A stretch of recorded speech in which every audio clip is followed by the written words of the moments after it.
Hello everybody, my name's Daryl Albera. Welcome back to Journey to VR. This week's topic's all about audio and VR. I had the opportunity to interview Chance Thomas from Huge Sound.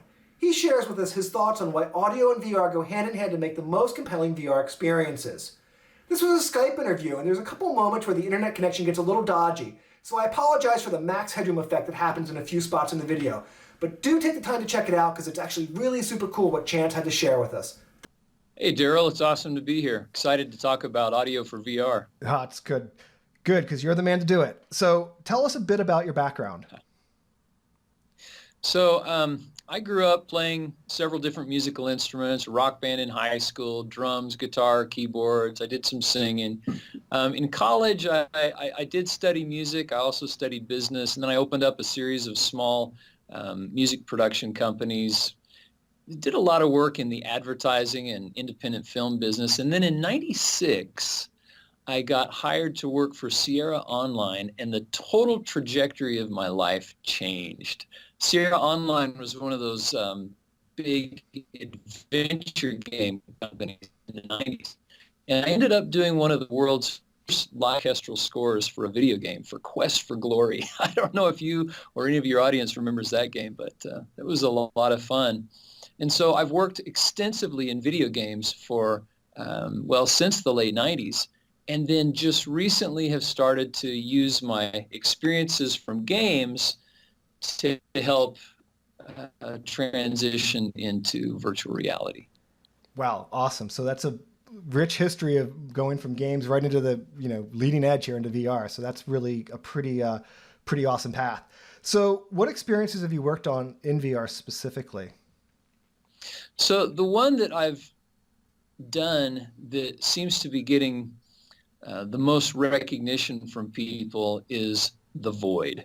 Okay. Daryl, have you followed The Void at all? I haven't. No, I mean, I kind of know about what they're doing, but I haven't experienced it.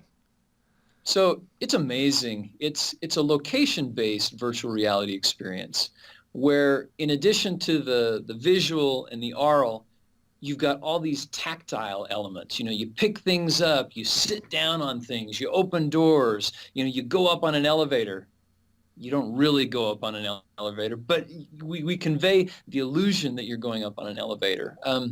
So these VR experiences that they're building are at locations around the world. So the first one that they did was at the TED conference earlier this year. And it was kind of an Indiana Jones explore an ancient Mayan temple experience. And that's the one that I worked on. Cool. And they've got a new one that just opened up this summer in Madame Tussauds in Times Square based on the Ghostbusters 2 experience. And some of my friends who've gone through that, they love that one too. Yeah, so I've heard wonderful things about that one. It's so fun.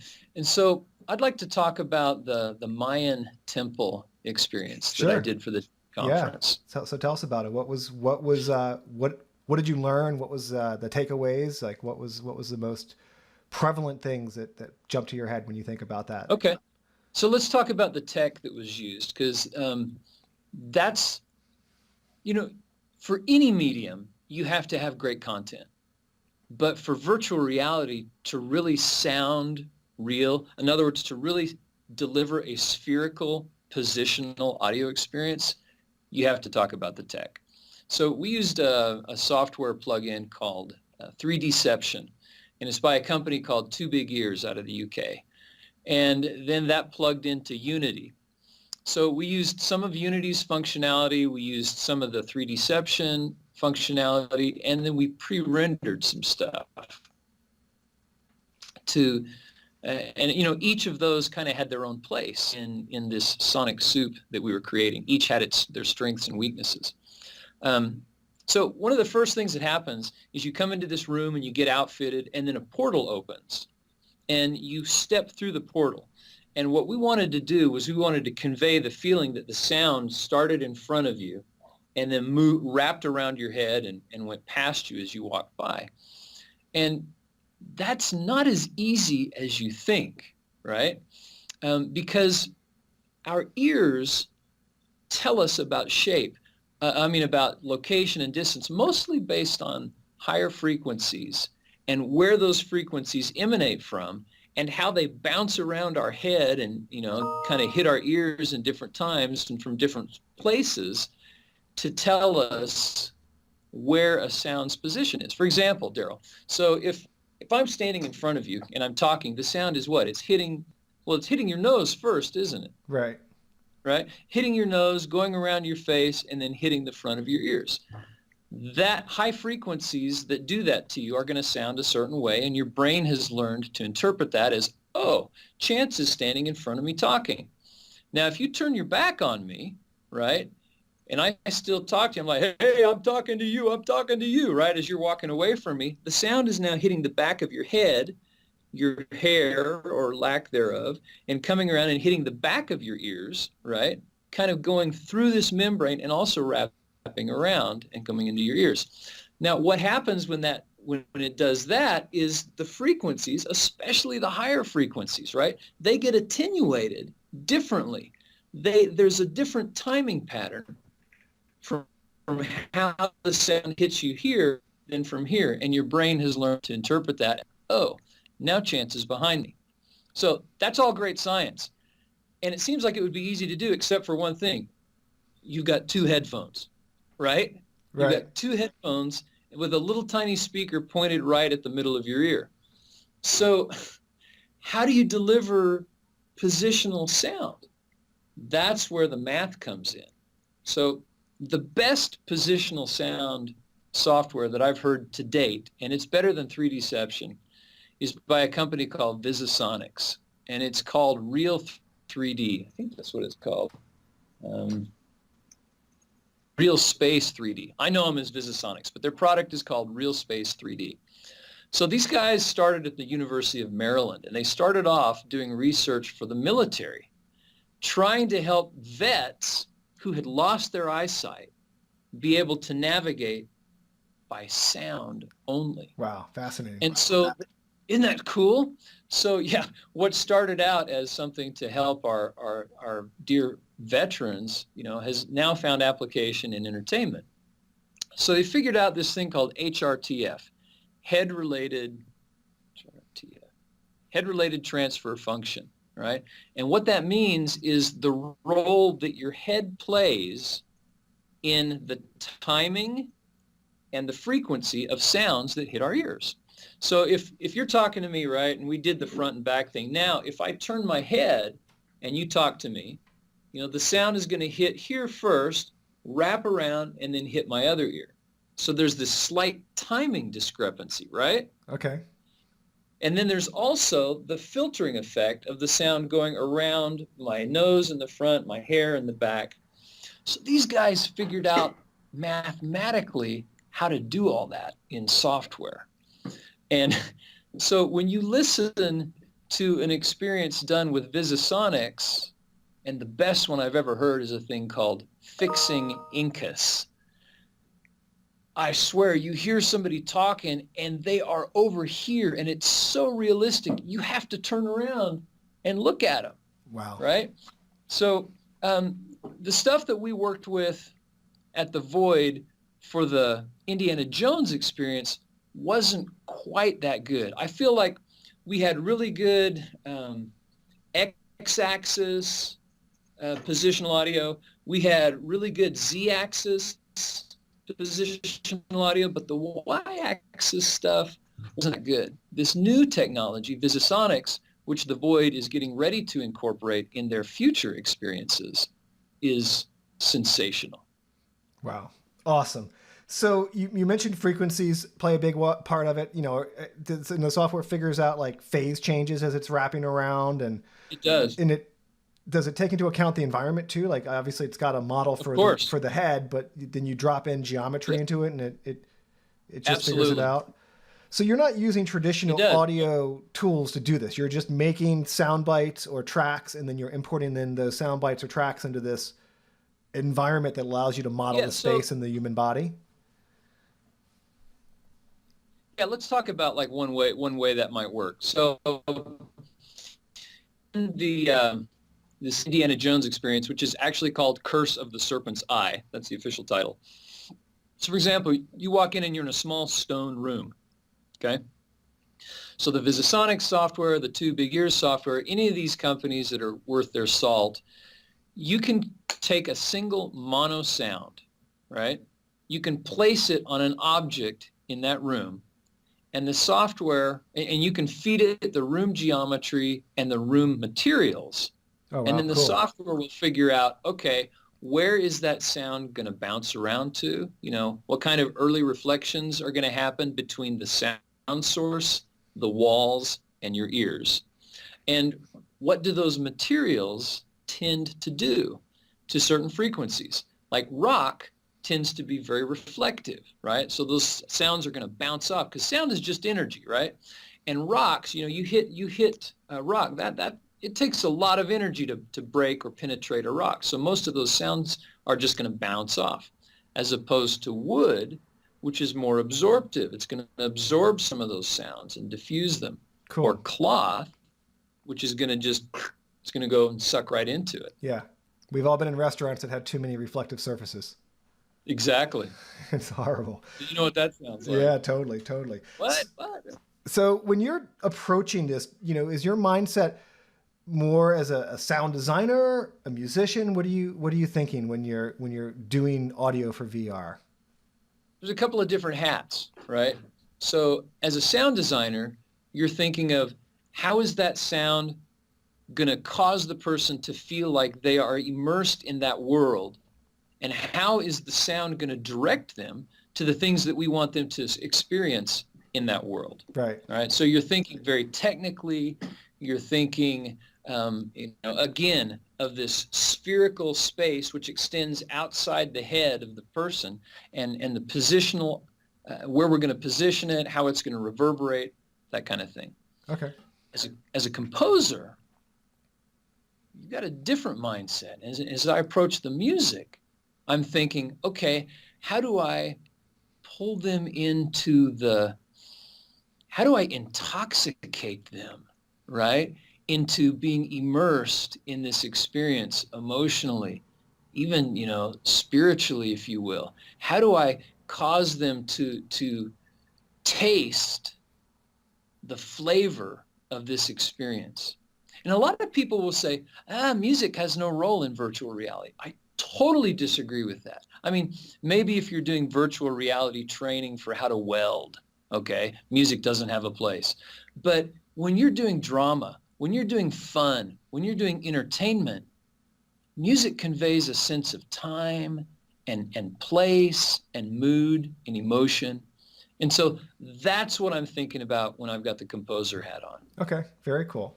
Probably pretty similar to if you were scoring a film or something like that. Exactly, or a game experience. Okay. So with games, what's the difference between doing this for a game and doing this for VR? Are you still doing 3D audio for games? Is it similar, or is there things that are crossover, like said, or there are some differences? Sure. So like I said, back in the late 90s and early 2000s, we were developing 3D audio for games, and it was okay, right? It's gotten better and better and better to where now, you can have very immersive 3D audio in a video game. I just think that it's more important in virtual reality because now you can turn around and you can see what's behind you and you can see what's above you. Whereas in traditional console games or mobile games, we might imply that something is above you or behind you, but you can never see it, right? Because you're stuck to this one screen or the TV on the wall or wherever you're playing the game. But with virtual reality, we actually want you to turn around or to look down or to look up because we've created this spherical experience. And sound has a huge role in grabbing your attention and pulling you to some of these other objects. Interesting. So you mentioned, sort of how the high frequencies play differently than low frequencies and in the placement and things like that, which I think a lot of people probably understand. Do you find that there's a sweet spot in the range of frequencies, like mid-range, that is best for pulling people? Like if you're trying to use audio to drive someone's head or someone over to a certain portion of an environment, Is there a sweet spot of kind of octaves that are going to, pull people to where you want them to go, or is it everything as high is good? Yeah, I would say no to that question. It's not that there's a certain frequency or range of frequencies that are going to grab somebody's attention as opposed to not grabbing their attention. It's the distinctiveness of the sound. Okay. Right? It's recognizing that there is a bear, growling over your shoulder, right? Or that an arrow, it's just shot by your head and stuck in the wall behind you. It's recognizing, I think it's the iconic nature of a sound. If you recognize a sound and it's the type of sound that in reality would arrest our attention, that's going to work in VR. Okay. Where the different frequencies comes in is how we play with filtering them and placing them so that we recognize where in spherical space that sound is coming from. So you're striving for reality. In virtual reality, you're striving for reality. Or hyper reality, Right. Right? Life-like, but sometimes larger than life. Excellent. Because it is entertainment, right? Right. So if you're recording voices and stuff for this, is it just a standard mono mic that you record? Or if you're trying to do something that's, like obviously there's all the software that lets you set a room up, but if you wanted to do some recording, how do you get like voice talent in, and how do you get instruments in that maybe are acoustic or something like that? Like what's the workflow for that? So if you're recording an announcer, a narrator, something like that, or a voice that's emanating from some specific spot in the scene, yeah, that's just a great voice actor in a studio with a fantastic microphone and a clean signal path, and you're just recording a great mono track, and then you place that in the world.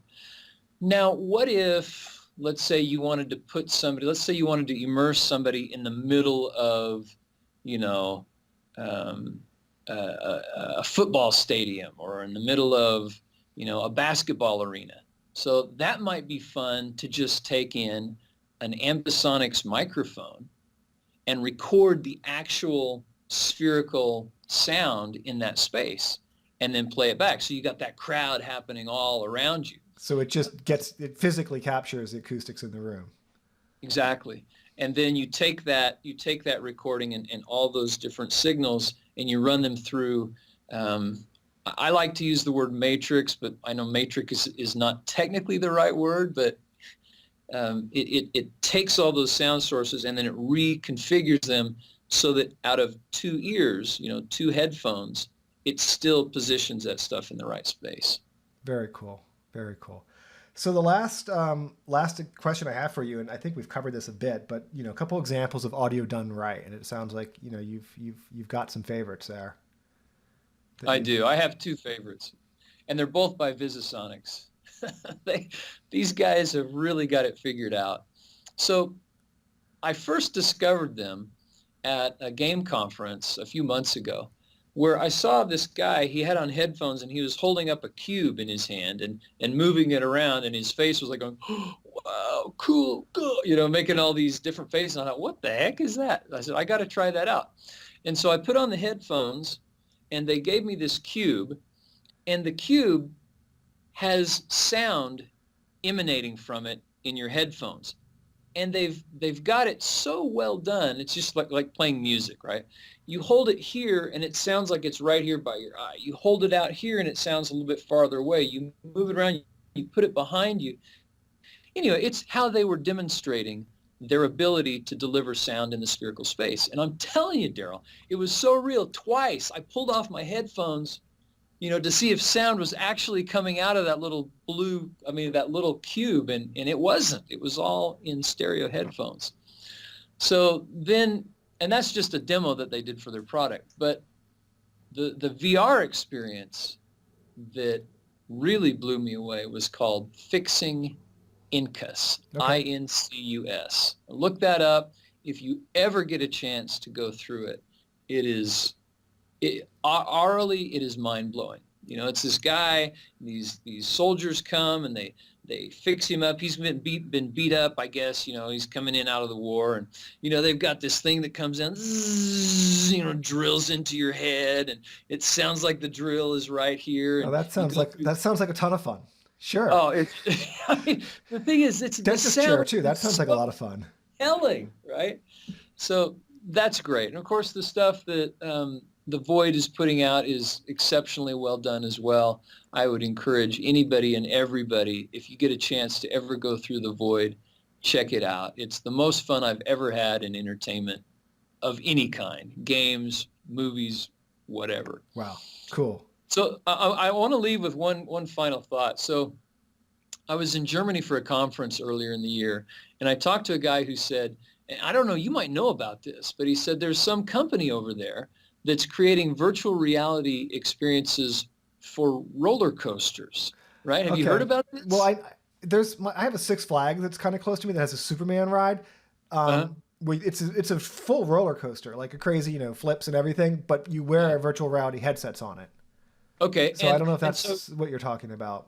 right, and so you can have these different things, like maybe you look and you're a TIE fighter flying around, or you're a porpoise going through the water. So I thought the coolest roller coaster virtual reality experience would be you pull down the headset, and it's the exact environment that you're in, right? Right. You're on the roller coaster. So you go up to the top, and you get to the top, and you just start to go over, and you see the track is broken. Right? So the track is broken. You go down, and it looks like you're plunging to the ground. That's the virtual reality experience I want to see on a roller coaster. Excellent. That'll create some problems for some people. That'll definitely hurt some We can people. have some fun with the audio on that one, right? Yeah, for sure. For sure. Well, that Cool, is dude. so much fun. Chance, thank you so much for taking the time to do this. I'm sure that everyone that's watching Journey to VR is going to get a ton out of this, and we really appreciate you sharing with you your knowledge, and it was awesome. Thank you so much. Absolutely. Fun to be here. Cheers, everybody. Thanks for tuning in. Okay, bye-bye.